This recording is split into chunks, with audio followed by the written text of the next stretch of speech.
السلام علیکم ورحمۃ اللہ وبرکاتہ۔ محترم ناظرین کرام، آج ہم ایک اہم موضوع پر بات کریں گے جس کا تعلق ہماری روزمرہ کی زندگی سے ہے۔ وہ ہے گناہوں کی لذت۔ گناہوں کی لذت جو ہمیں وقتی خوشی دیتی ہے لیکن ہمیں ایک بڑے نقصان کی طرف لے جاتی ہے۔ اس وقتی لذت میں کیا چھپا ہے اور ہم اسے کیسے سمجھ سکتے ہیں، آج ہم اس کے بارے میں تفصیل سے بات کریں گے۔ گناہ جیسے کہ جھوٹ بولنا، غیبت کرنا، فحش مواد دیکھنا یعنی گندی چیزیں دیکھنا، یہ سب بظاہر ہمیں فوری خوشی دیتے ہیں۔ انسان کی فطرت میں ہے کہ وہ لذت اور خوشی کی طرف جلدی مائل ہوتا ہے، لیکن سوال یہ ہے کہ یہ خوشی کتنی دیر تک رہ سکتی ہے۔ قرآن پاک میں بار بار گناہوں کے اثرات اور ان کے انجام کے بارے میں تنبیہ کی گئی ہے۔ دنیا کی یہ لذت عارضی ہے، لیکن انسان اس میں اتنا الجھ جاتا ہے کہ اسے انجام کا اندازہ نہیں ہوتا۔ ہمارا دل جو اللہ نے ہمیں پاکیزہ دیا تھا، گناہوں کی وجہ سے سیاہ ہو جاتا ہے یعنی کالا پڑ جاتا ہے۔ نبی کریم صلی اللہ علیہ وسلم نے فرمایا کہ جب انسان گناہ کرتا ہے تو اس کے دل میں ایک کالا نقطہ آ جاتا ہے۔ اگر توبہ کر لیتا ہے تو وہ دھبا مٹ جاتا ہے، لیکن اگر وہ گناہ کرتا رہتا ہے تو دل بالکل کالا ہو جاتا ہے۔ یہ دل کی سیاہی ہمیں روحانی طور پر کمزور کرتی ہے اور ہم اللہ کی رحمت سے دور ہوتے چلے جاتے ہیں۔ یعنی کالے پن کی سب سے بڑی علامت یہ ہے کہ گناہ کرنے کے بعد ہمیں شرمندگی یا افسوس محسوس نہیں ہوتا۔ گناہ نہ صرف آخرت میں ہمیں نقصان پہنچاتے ہیں بلکہ دنیا میں بھی ہمیں مشکل میں ڈال دیتے ہیں۔ ہم اپنی زندگی کی برکت کو کھو دیتے ہیں، ہمارے کاموں میں برکت نہیں رہتی اور ہم اندرونی بے چینی اور اضطراب کا شکار ہو جاتے ہیں۔ اخروی لحاظ سے اللہ تعالیٰ نے صاف طور پر کہا ہے کہ جو لوگ مسلسل یعنی لگاتار گناہوں میں مبتلا رہیں گے ان کے لیے عذاب کا وعدہ ہے۔ قرآن پاک کی کئی آیت میں یہ بات واضح کی گئی ہے کہ آخرت میں عذاب بہت شدید ہوگا اور وہاں کوئی معافی یا دوسرا موقع نہیں ہوگا۔ شیطان ہمیں گناہ کی طرف کیسے لے جاتا ہے؟ وہ ہمیں گناہوں کو معمولی دکھاتا ہے، ہمیں یقین دلاتا ہے کہ یہ تو کچھ بھی نہیں ہے، سب لوگ یہ کر رہے ہیں۔ شیطان کا سب سے بڑا ہتھیار ہماری خواہشات ہیں۔ وہ ان خواہشات کو ہمارے سامنے اتنی خوبصورتی سے پیش کرتا ہے کہ ہمیں گناہوں کی لذت بہت ہی خوشگوار لگنے لگتی ہے، مگر حقیقت یہ ہے کہ یہ صرف ایک دھوکہ ہے۔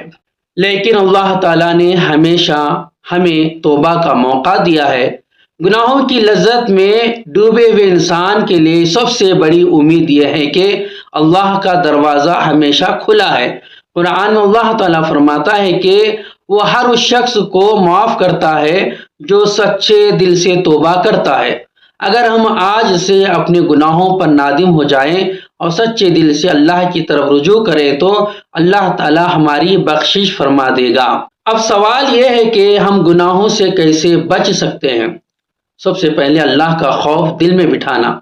جب بھی گناہ کا خیال آئے فوراً اللہ کو یاد کرے، انشاءاللہ ہم گناہوں سے بچ جائیں گے۔ دوسرا، اچھی صحبت اختیار کریں۔ وہ لوگ جن کے ساتھ ہم وقت گزارتے ہیں ہماری زندگی پر گہرا اثر ڈالتے ہیں، اس لیے اچھوں کا صحبت اختیار کریں گے تو ہو سکتا ہے ہم گناہوں سے بچتے رہیں گے۔ تیسرا ہے روزانہ استغفار کریں۔ ہر روز اپنے گناہوں پر اللہ سے معافی مانگے۔ چوتھا ہے نیک اعمال کی طرف راغب ہوں۔ جب ہم نیک کام میں مشغول رہیں گے تو گناہوں کی طرف دل مائل ہونے کا موقع کم ہوتا ہے۔ گناہ کرنا ایک عادت بن سکتی ہے، ایک ایسی لت ہے جو انسان کو بار بار اس کام کی طرف کھینچتی ہے۔ جب انسان بار بار گناہ کرتا ہے تو اس کا ضمیر کمزور ہو جاتا ہے اور گناہ اسے عام بات محسوس ہونے لگتی ہے۔ یہ خطرناک صورتحال ہوتی ہے جہاں انسان کو اپنی غلطی کا احساس بھی نہیں ہوتا۔ شیطان انسان کے دل میں یہ وسوسہ ڈالتا ہے کہ سب ٹھیک ہے، کوئی مسئلہ نہیں، سب کرتے ہیں۔ ایک ایسی کیفیت ہے جو انسان کو اللہ سے بالکل دور کر دیتی ہے۔ گناہ کرنے کا اثر صرف روحانی نہیں بلکہ اس کے نفسیاتی اور جسمانی اثرات بھی ہوتے ہیں۔ انسان کے ذہنی سکون، نیند اور جسمانی صحت پر بھی گناہوں کے اثرات مرتب ہوتے ہیں۔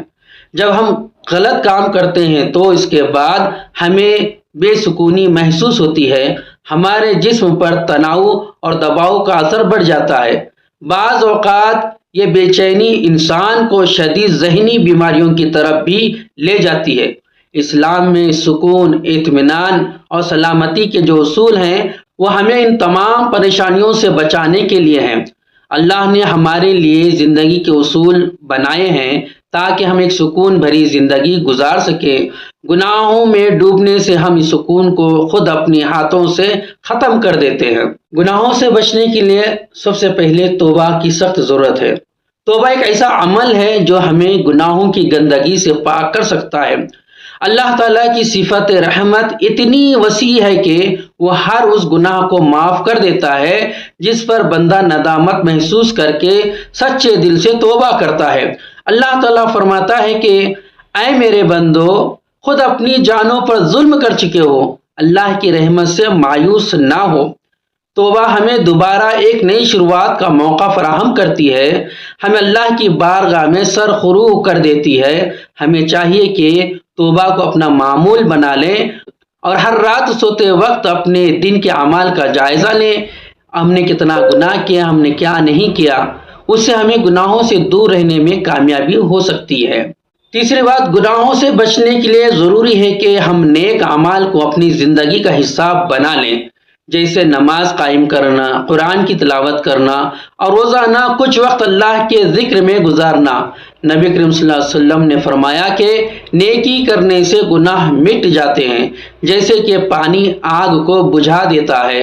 اگر ہم اپنی زندگی میں نیکیوں کو شامل کریں گے تو گناہوں کی طرف رجحان خود بخود کم ہو جائے گا۔ ہمیں اپنی زندگی کے مقصد کو پہچاننا چاہیے اور اپنی روحانی طاقت کو مضبوط بنانا چاہیے۔ آج ہم نے گناہوں کی لذت، اس کے اثرات اور توبہ کے دروازے کے بارے میں بات کی۔ اللہ تعالی ہمیں سمجھنے اور اپنے اعمال کو بہتر بنانے کی توفیق عطا فرمائے۔ زندگی کی اصل کامیابی آخرت کی کامیابی ہے اور ہمیں اس کے لیے ابھی سے تیاری کرنی چاہیے۔ دعا ہے کہ اللہ تعالی ہمیں گناہوں سے بچائے، ہماری توبہ قبول فرمائے اور ہمیں دین پر استقامت عطا فرمائے۔ اگر آپ حضرات کو یہ ویڈیو اچھی لگتی ہو تو ضرور لائک کریں اور شیئر کریں تاکہ لوگ اس ویڈیو سے فائدہ حاصل کر سکیں اور جو لوگ گناہوں میں ڈوبے ہوئے ہیں وہ گناہوں سے توبہ کر سکیں۔ اور آپ حضرات سے خاص کر گزارش کی جاتی ہے کہ میرے ویڈیو میں جو کچھ بھی خمیاں، خطایاں ہو، غلطیاں ہو تو ضرور آپ آگاہی کریں، کمنٹس کے ذریعے بتا دیں تاکہ میں آپ کے مشوروں پر عمل کر کے اس پر اچھے سے اچھے ویڈیو بنا سکوں اور آپ کے مفید مشوروں پر عمل کر سکوں۔ السلام علیکم ورحمۃ اللہ وبرکاتہ۔